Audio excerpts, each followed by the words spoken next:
Commissioner, Mr. President, I rise again, I am afraid, to make the same old hoary speech that I have been making here for several years, and that is, it is my opinion that you do not really understand the concept of banking. All the banks are broke. Bank Santander, Deutsche Bank, Royal Bank of Scotland, they are all broke. And why are they broke? It isn't an act of God. It isn't some sort of tsunami. They are broke because we have a system called fractional reserve banking, which means that banks can lend money that they do not actually have. It is a criminal scandal and it has been going on for too long. To add to that problem, you have moral hazard, a very significant moral hazard from the political sphere.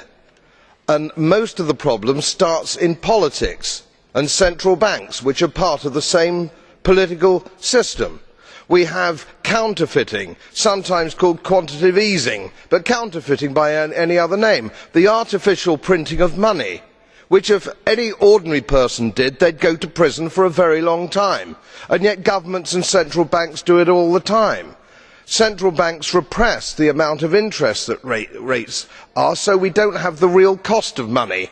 And yet we blame the retail banks for manipulating LIBOR. The sheer effrontery of this is quite astonishing. It is central banks that manipulate interest rates, Commissioner. And plus, underneath all this, we talk loosely, in a rather cavalier fashion, do we not, about deposit guarantees. So when banks go broke through their own incompetence and chicanery, the taxpayer picks up the tab. It is theft from the taxpayer. And until we start sending bankers, and I include central bankers and politicians, to prison for this outrage, it will continue.